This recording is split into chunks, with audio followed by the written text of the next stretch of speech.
Comment attirer à soi les femmes ou les hommes qui me conviennent vraiment? Il y en a qui pourraient parler de loi d'attraction. En tout cas, je vais en parler, mais d'une manière complètement différente de ce que j'ai entendu par ailleurs dans les livres, dans les vidéos, dans les programmes de la loi d'attraction. Je ne dis pas que ça ne marche pas. On pourrait dire que ça marche, mais mal, vu comme c'est expliqué. Et pour ma part, ce que j'ai compris, qui fait qu'on attire à nous les personnes qui nous conviennent amoureusement pour notre vie affective, pour notre vie intime, c'est une forme de magnétisme, une forme d'attraction qui dépend de deux facteurs. Le premier, c'est la radicalité. Radicalité, ça veut dire quoi? Ça veut dire je sais ce que je veux et je me mets à 100%. C'est-à-dire que mon message est clair. C'est pas je suis un homme comme ceci, puis comme ceci, puis comme ceci, en essayant de ménager les susceptibilité des femmes et des hommes. Enfin là, on va parler de relations hétérosexuelles classiques parce que c'est mon expérience et c'est ce que je partage et c'est là où j'ai des outils pour partager avec vous. Donc, je ne cherche pas à toucher le maximum de femmes. Je ne cherche pas à plaire au maximum de femmes possible.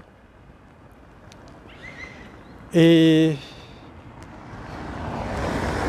par contre, je vais laisser passer la voiture, je vais chercher à plaire vraiment aux femmes qui me conviennent. C'est-à-dire quoi? C'est-à-dire que si j'ai la possibilité de plaire à 60%, 80% des femmes, ou de plaire à 100% à un seul pourcent des femmes, j'ai préféré le deuxième choix. Plaire à 100% à seulement 1% des femmes. Pourquoi? C'est contre-intuitif parce que on a tendance, en tout cas dans les magazines, à nous expliquer comment plaire à plus de personnes. Mais en fait, j'ai pas besoin de plaire à plus de personnes. Et toi non plus, même si tu as une libido exceptionnelle, tu n'as pas besoin de plaire à 80% des femmes, ni à 50% des femmes, ni à 10% des femmes. D'accord? Donc entre vouloir plaire un maximum de femmes en ayant les critères classiques de beauté physique, de beauté de reconnaissance sociale, financière, etc. Ou aller chercher vraiment la femme qui te convient, parce que tu es comme ça, ou l'homme qui te convient, eh ben c'est beaucoup plus efficient parce que j'ai pas besoin d'avoir 5% des femmes en relation. Non, j'ai juste besoin d'une femme, ou deux ou trois, enfin ça dépend du nombre que tu veux, mais il n'y en a pas des masses. Donc, radicalité. En fait, c'est comme un laser, tu vois. Les lasers, il y a une couleur. C'est rouge, c'est vert, mais c'est jamais blanc. Non, parce que c'est une couleur, c'est radical. Tac. Et par contre, toute la puissance, toute la communication est concentrée dessus. Donc je disais deux éléments. Le premier, c'est la radicalité, c'est-à-dire un message clair, pur, non négociable. Dans mon coaching, je parle des éléments non négociables, c'est-à-dire des choses sur lesquelles il n'y a pas de discussion. Sur le fait qu'une pas de discussion sur comment dire. Ça ne veut pas dire que je juge les gens qui n'ont pas les mêmes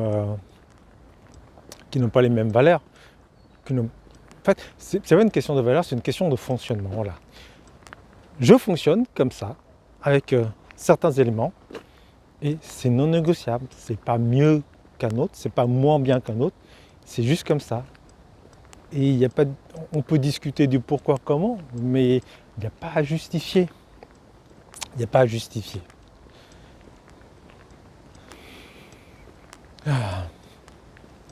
Je prends par exemple, dans mon cas personnel. Je sais qu'il y a des choses qui sont non négociables pour moi. J'ai identifié plusieurs choses et après je ne les sors pas tous, mais j'en retiens 5. 5 c'est un bon chiffre parce que ça permet de bien les retenir en tête, ça permet de bien les communiquer. Et de toute façon, si tu as 20 critères, tu ne vas pas pouvoir le sortir en rendez-vous parce que la personne ne retiendra pas. Mais par contre, 5 c'est bien. Personnellement, mes 5 critères, mes 5 points non négociables, c'est quoi? C'est un, je ne veux pas me marier. C'est-à-dire que je suis contre le mariage. C'est juste que j'ai une expérience de mariage pendant 15 ans. C'était une belle expérience. Il y a eu des avantages. J'ai vu les inconvénients. Et maintenant, j'ai plus envie. Premier critère. Donc, je ne veux pas me marier. Je veux plus d'enfants. J'en ai déjà. Voilà. C'est comme ça. J'en ai déjà 3. Après, je peux donner du contexte. J'ai déjà 3 enfants, j'ai déjà été marié, mais en fait, ça, c'est plus pour que tu comprennes. Mais ça n'a pas besoin d'être justifié en fait. Troisième point non négociable, je ne m'engage pas à être fidèle, exclusif, dans la relation. C'est comme ça. Quatrième point, je ne suis pas là pour sauver l'autre. Ça ne veut pas dire qu'il n'y a pas du soutien, ça veut dire pas qu'il y a de l'encouragement mutuel. Mais je ne suis pas là pour sauver l'autre. J'assume d'être égoïste. Je prends soin de moi d'abord. Et ensuite, si j'ai du temps, si j'ai de l'énergie, si j'ai de la disponibilité, bah oui, c'est normal d'être dans l'entraide, dans le soutien, dans l'encouragement, dans une relation avec une personne à qui on tient. Et cinquièmement, je ne m'engage pas à m'améliorer. C'est-à-dire que Dieu est comme ça, il y a des choses qui te conviennent, il y a des choses qui ne te conviennent pas. Bah, les choses qui ne te conviennent pas, tu peux me dire que ça ne te convient pas, mais c'est pas parce que tu me dis que je vais chercher à changer pour te plaire. Même si je reconnais que ça peut être des défauts. Je reconnais que c'est des défauts, mais je ne ferai pas d'effort pour toi. Je ne m'engagerai pas à faire d'efforts pour toi. Voilà, après. Il se peut que oui, non, mais c'est pas un principe de départ. Si dans ta relation amoureuse, quand on aime, on doit faire des efforts pour l'autre, quand on aime, on est là pour sauver l'autre, quand on aime, on est exclusif dans la relation amoureuse, quand on aime, on fait des enfants ensemble, quand on aime, on se marie ensemble, et Dieu n'est pas fait pour toi. Et c'est pas grave du tout. On peut rester amis, tu vois. Et j'ai des femmes qui me plaisaient, mais avec qui il n'y avait pas de compatibilité relationnelle, amoureusement, on se voit, on partage d'autres choses et on reste amis, bon amis. Donc ça, c'est la radicalité, et la radicalité, quand elle est assumée, elle est douce, tu vois. Quand je partage mes points non négociables, j'ai aucune revendication que c'est bien ou mal. Là, j'ai échangé avec une femme, parce qu'à un moment donné, elle a vu que j'étais dans une démarche spirituelle et que j'étais pas dans l'exclusivité amoureuse. Et elle me dit, c'est incompatible. Je dis, non, elle me dit pas que c'est incompatible. Elle me dit, vous croyez pas que c'est contradictoire? Et je dis, non, pour moi la spiritualité c'est au-dessus de tout et il n'y a rien qui peut être en contradiction avec la spiritualité. Les contradictions c'est qu'au niveau mental, au niveau moral. Ça ne veut pas dire que j'ai pas de contradiction, ça veut dire que pour moi quand il y a une contradiction, c'est pas spirituel. C'est autre chose, c'est religieux, c'est théorique, c'est philosophique, c'est moral, mais pas spirituel. Et elle insiste, tu vois, elle dit si en fait c'est contradictoire, c'est un abus de la spiritualité. Et elle me sort un texte de spiritualité qui parle de comment dire, alors c'était pas de la luxure, de libertinage, voilà. Elle disait si vous avez des relations, c'est que vous êtes libertin. Ok, si c'est sa définition de libertinage, j'ai pas à discuter avec. Et ce qui est intéressant, c'est que elle a besoin de justifier, elle a besoin de prouver que moralement ou spirituellement, il faut être dans une relation exclusive. Et ça, c'est de la violence en fait. C'est parce que tu es en train de dire que ta façon de voir la vie est mieux que celle des autres. Peut-être que c'est vrai. Et c'est sa vision.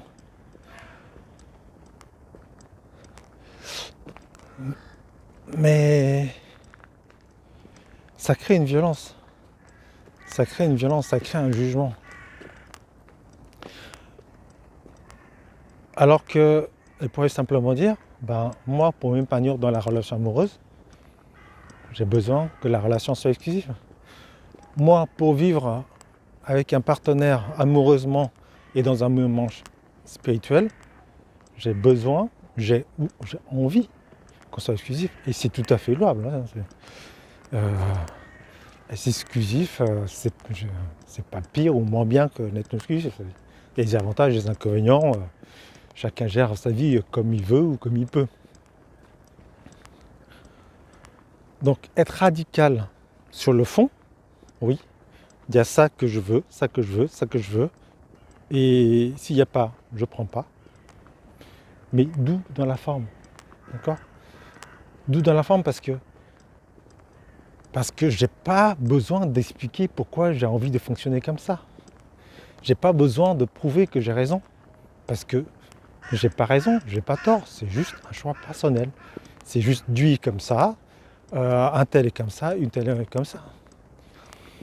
Dans mon coaching, 95% des personnes que j'accompagne vivent des relations exclusives. Et c'est important pour eux que ça soit exclusif. Ok, je leur dis, oui, assumez, et c'est cool.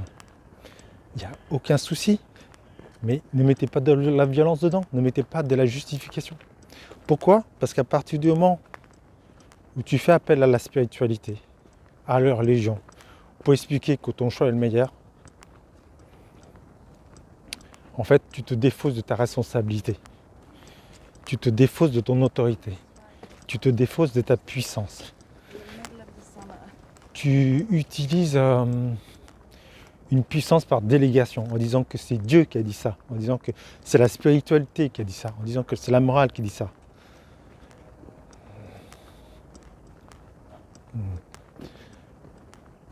Et c'est pas vrai en fait. C'est pas vrai parce qu'il y a d'autres morales qui disent autre chose, il y a d'autres spiritualités qui disent autre chose. Donc juste, pour vivre une relation vraiment authentique, une sexualité authentique, il faut être authentique dans la relation amoureuse.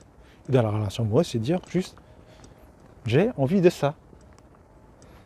Et ça peut être un contre-courant de la société, ça peut être ça peut être à l'opposé de ce que veut ma partenaire ou mon partenaire, mais c'est pas grave, je veux ça. Après, si tu veux pas, on va voir ce qui est possible dans la rencontre, ou ce qui n'est pas possible dans la rencontre.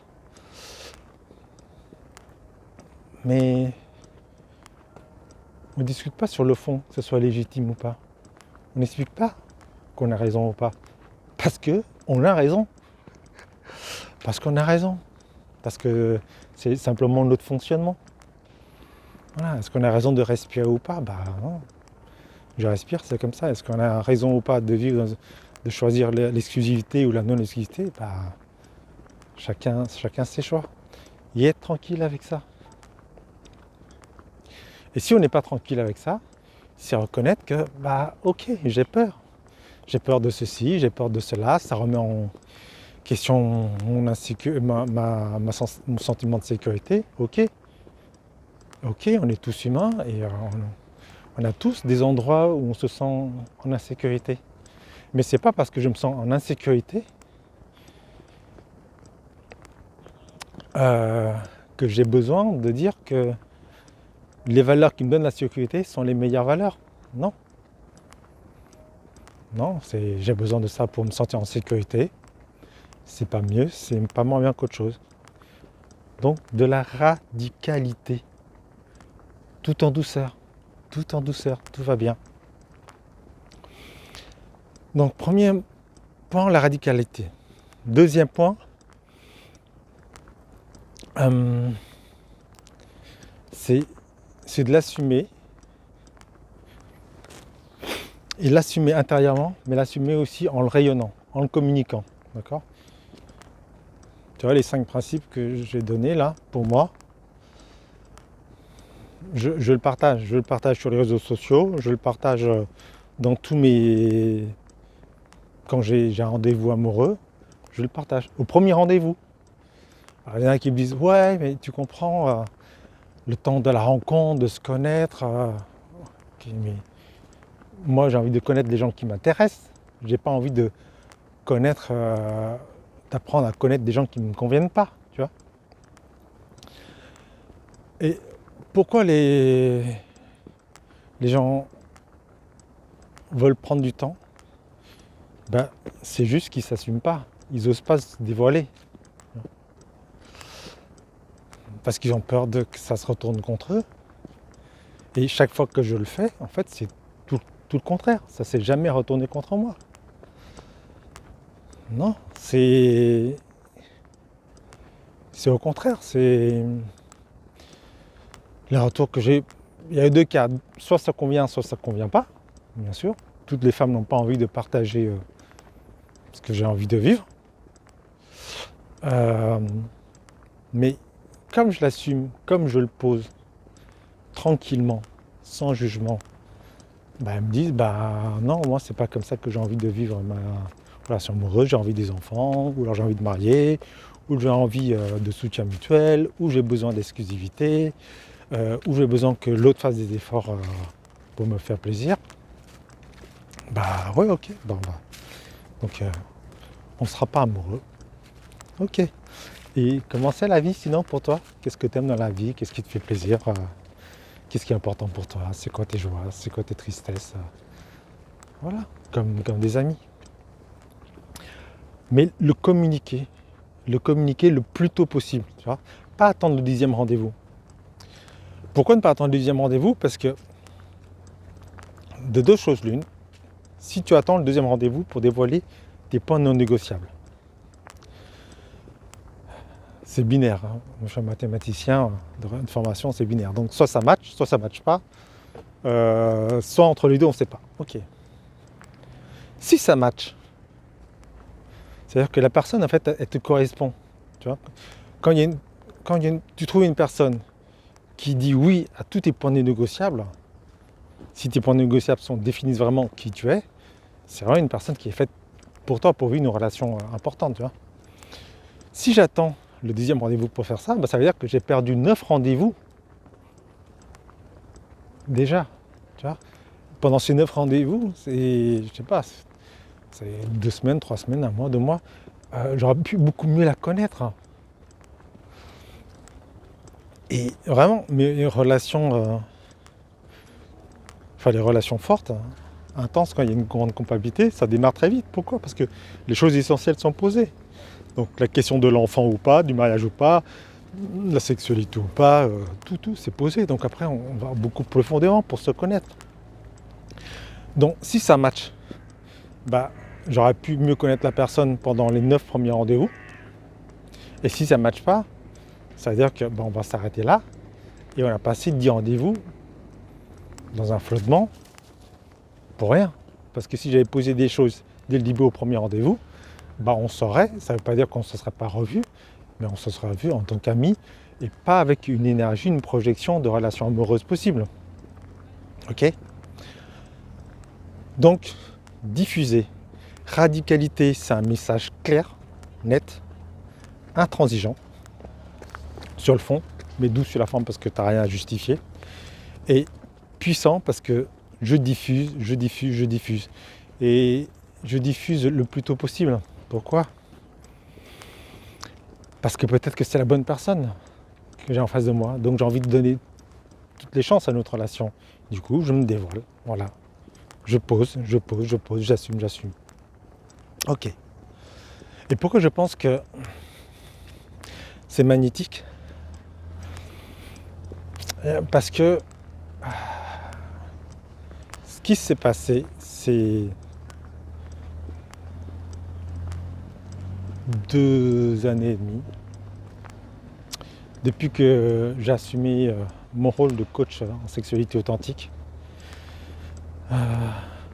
J'ai vraiment le sentiment d'assumer qui je suis, mes besoins, mes envies, et de propager l'information, tu vois, sur manière énergétique, dans le champ cosmique, le champ je sais pas quoi. En tout cas, je le propage. En l'assumant, clairement, puissamment et tranquillement. Eh bien, qu'est-ce qui s'est passé? J'ai eu trois relations fortes ces 2 dernières années, 2 années et demie. D'accord. Et pour les 3 relations, pour ces 3 femmes, c'est elles qui sont venues à moi. D'accord. Alors qu'avant, voilà, je croise une personne, elle me plaît, on a envie de se connaître, on prend un verre ensemble, mais voilà, en général, c'est moi qui fais le premier pas, qui propose de prendre un thé, un café. Non, un thé, je prends pas de café, ça m'empêche de dormir la nuit. Un thé, une tisane, une balade, voilà, ça peut être une balade aussi. Mais ces 3 dernières relations, c'est vraiment elles qui ont fait la démarche de venir à moi, dans ma vie, tu vois, qui ont pris l'initiative. La première, on s'est rencontrés dans un week-end de constellation familiale. Bon, j'ai participé à sa constellation, mais durant le week-end, on ne s'est jamais parlé.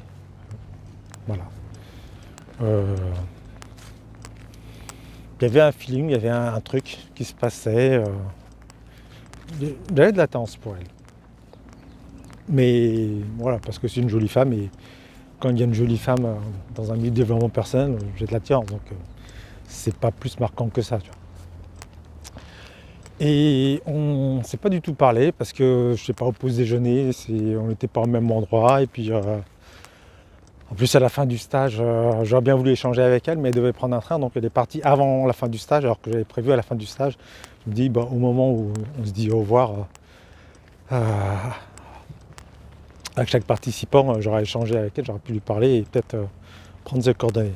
Bon, toujours est-il qu'elle est partie une demi-heure avant la fin, 1 heure avant la fin, et donc hop, bon c'est pas grave. Qu'est-ce qui s'est passé? Elle a contacté la formatrice, l'animatrice de constellation familiale, pour demander mes coordonnées. Et la formatrice m'a transmis le message et j'étais d'accord, et on a pris contact comme ça. Mais tu vois, c'est elle qui a pris l'initiative, tu vois. Elle qui a pris l'initiative de demander mon numéro. Ok. Et c'était une très belle relation qui a duré 1 an, très, très intense, très riche, où on a vraiment évolué chacun ensemble en s'accompagnant l'un l'autre. Tu vois, quand je disais dans le 4e principe que je ne suis pas là pour sauver l'autre, ça veut pas dire que je ne suis pas contre non plus. C'est juste, c'est pas un engagement. C'est comme je ne m'engage pas à être fidèle, ça ne veut pas dire forcément que je serai infidèle. Voilà. Je dis ça parce que quand une personne a une charge émotionnelle par rapport à ça, quand elle entend ne s'engage pas à être fidèle, elle entend forcément il va avoir plein d'amants, plein de maîtresses. Non, pas du tout. Non.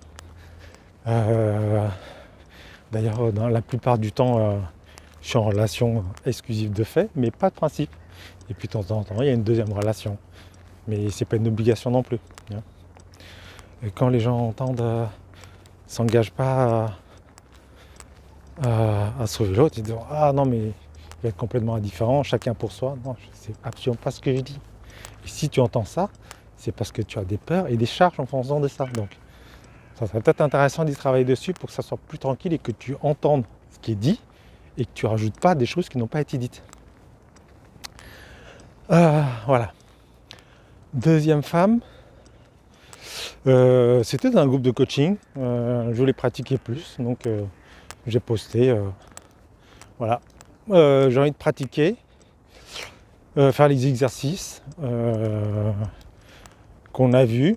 Je trouve qu'ils sont super bien. Qui veut bien le faire avec moi?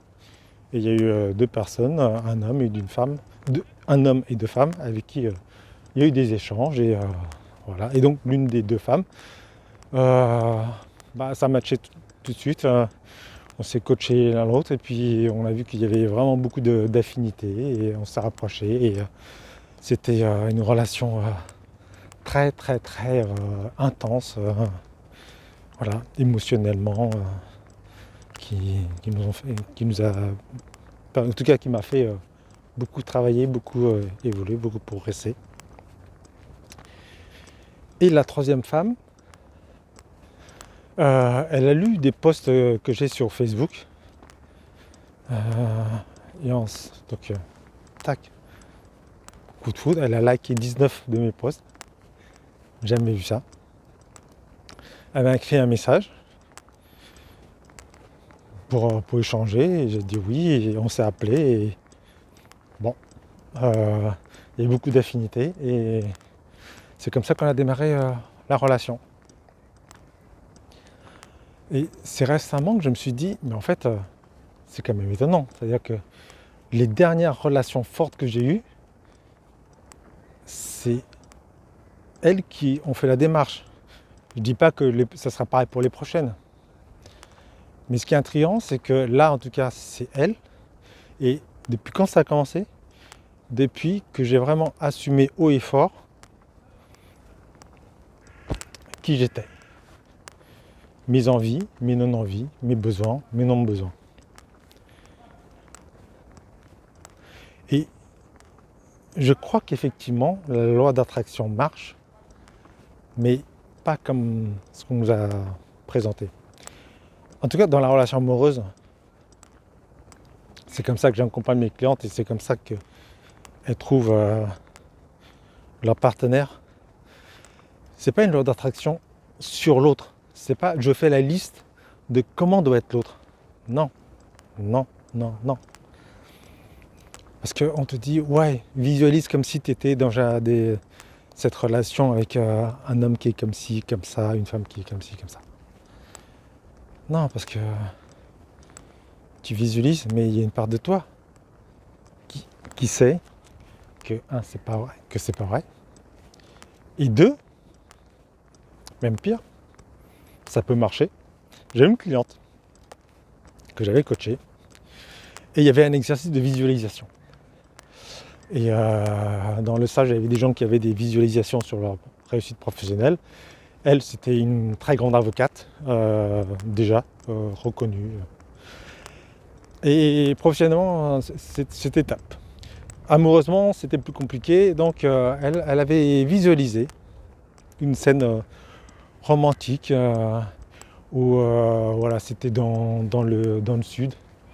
Le sud de la France, au soleil, dans une maison ancienne avec un amant qui viendra lui servir le petit déjeuner au lit. Voilà.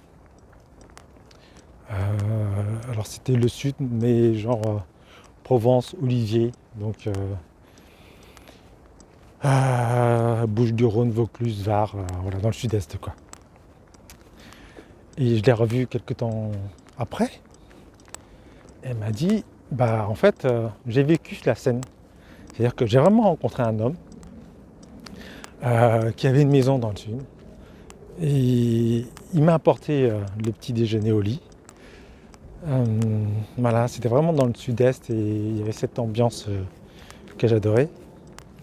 Mais il s'avérait que c'était un faussaire. Voilà. Et ça, c'est les risques avec la loi d'attraction, parce que dans la loi d'attraction, tu vas écrire ce que tu veux. Et le truc, c'est que même en ayant tout ce que tu veux, tu n'es pas du tout à l'abri qu'il y a un truc qui cloche. D'accord? Pourquoi? Parce que tu ne peux pas faire un mode d'emploi complet. Tu vois, c'est-à-dire qu'elle n'aurait jamais eu l'idée dans sa tête, et moi non plus, de mettre dans sa liste un mec qui gagne de l'argent honnêtement, tu vois, qui ne soit pas un bandit, un receleur. Donc la loi d'attraction sur l'autre, c'est une très mauvaise idée. C'est une très mauvaise idée parce que déjà ça restreint, quelque part tu ne touches pas à la vie, quelque part c'est prétentieux, d'accord. Par contre, la loi d'attraction, telle que je te le propose, c'est-à-dire définir ce dont tu as besoin, ce dont tu as envie, être radical dans ce que tu veux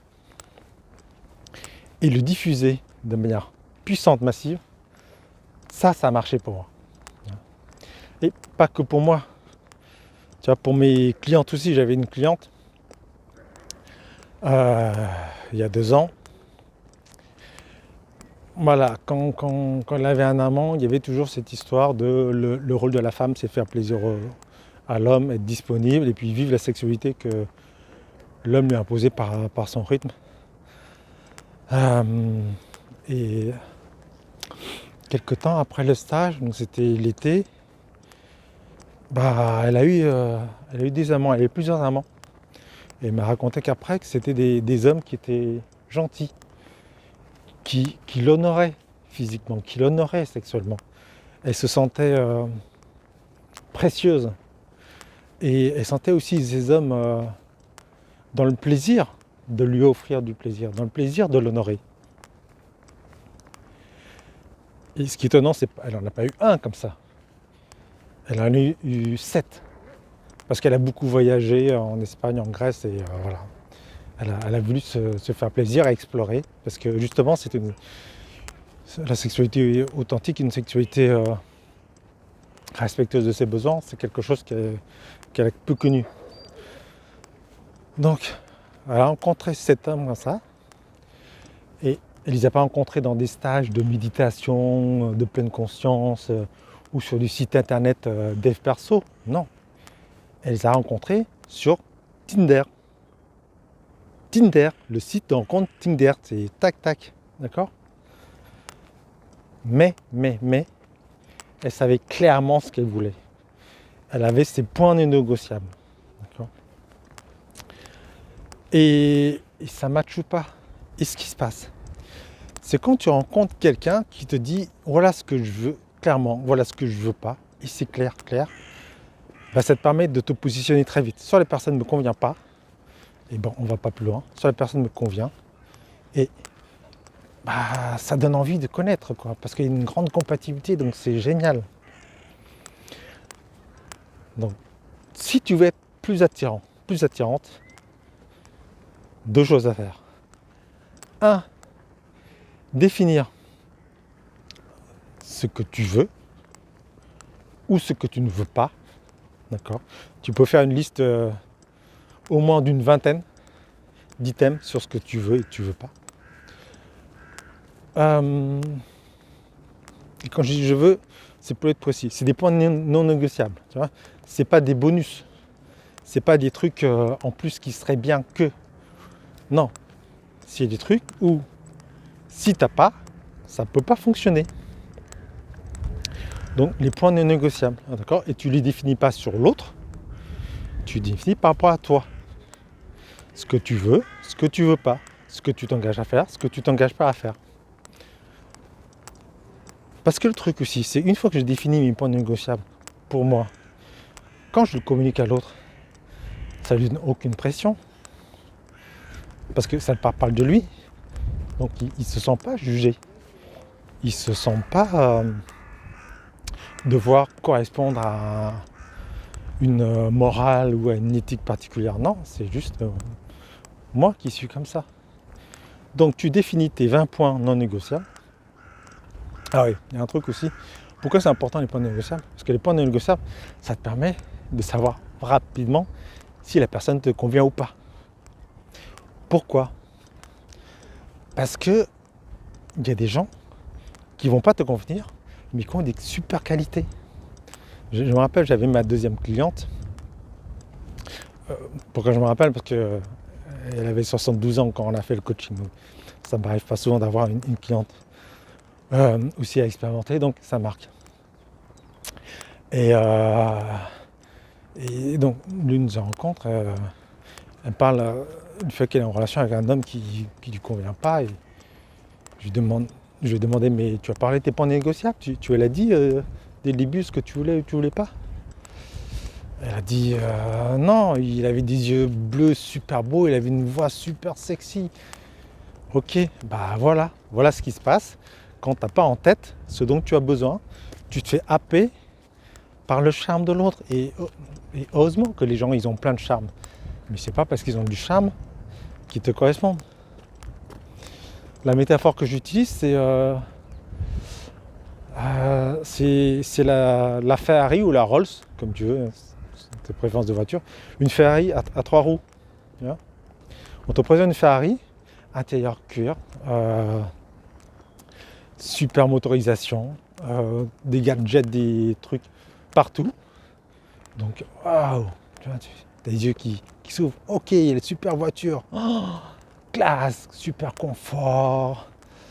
Le moelleux du cuir, sensation de, de vitesse. Dès que t'es assis à l'intérieur et tout. Assis ou assise à l'intérieur. Sauf que la Ferrari, elle a trois roues. Elle a trois pneus. Donc en fait, elle roule pas. Elle roule pas. Toi, tu veux une voiture qui roule. Mais comme tu n'as pas défini dans tes besoins non négociables que tu es une voiture qui roule, quand tu es une voiture magnifique, tu dis ah ouais, elle est super, super cette voiture, elle est magnifique, il faut que je l'essaye. Ben non, c'est pas parce qu'une voiture est magnifique qu'il faut l'essayer, c'est pas parce qu'un homme est magnifique qu'il faut l'essayer, c'est pas parce qu'une femme est magnifique qu'il faut l'essayer. Non, il faut essayer si ça correspond à tes besoins. Parce que sinon, tu peux te faire piéger par les pervers narcissiques, les manipulateurs. Parce que les manipulateurs et les pervers narcissiques, c'est des gens qui sont attirants. C'est pas des gens qui sont moches sans intérêt. Bah non, sinon ils ne pourraient pas avoir de l'influence négative. Non. Donc, ok. De quoi j'ai envie, de quoi j'ai besoin, sans justification, avec légèreté, sans recourir à la morale, à quelque chose de supérieur pour légitimer des besoins qui sont simplement les miens. Donc radicalité et puissance, le communiquer clairement, dès le début, tranquillement. Ok. Un autre exemple aussi du magnétisme, de la radicalité et la puissance de la communication.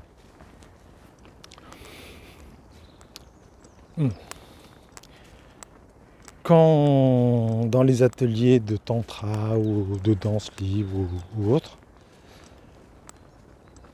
c'est assez souvent que je me connecte à des femmes avec un contact assez proche, assez sensuel. De l'extérieur, tu te dis, en fait, ces deux-là, ils sont amants. C'est pas possible d'être aussi près, se toucher le nez comme ça, simplement en dansant ensemble. Surtout que c'est pas... ça fait pas partie de la convention de la danse. C'est pas du slow, du kizomba où on est très très proche. Non. Il y a un grand espace. Ils sont en face l'un de l'autre. Ils se touchent le bout du nez. Ils sont là, ils bougent pas. Tu sens bien qu'il y a une énergie sexuelle entre les deux. Ok, il y a un truc entre eux. Et ben non. Non, il n'y a rien. Je peux vivre ça avec plusieurs femmes dans le même atelier. Et comment dire, c'est tellement assumé qu'en fait c'est parce que c'est assumé que les femmes se sentent plus libres d'aller vivre avec moi une expérience sensuelle parce qu'elles se disent pas ok, si je m'approche de lui, il va croire des choses, il va vouloir mon numéro après, il va vouloir me courir après et il va falloir que je gère un lourdingue. Ben non, parce qu'elle m'a vu déjà danser plusieurs fois avec plein de femmes différentes dans le même à l'atelier et dit ok, le mec, il se prive de rien, il est gêné de rien. Quand il y a l'envie, quand il y a du plaisir et du respect, il y va. Et donc c'est tranquille. Et c'est exactement ça. Parce que comme c'est assumé, Et je dis pas du tout pour me vanter, je te dis pour que toi tu fasses pareil. Pour que toi tu t'autorises ça. Pourquoi? Tu vois, moi ça m'a pris 20 ans à m'autoriser vraiment ça pleinement.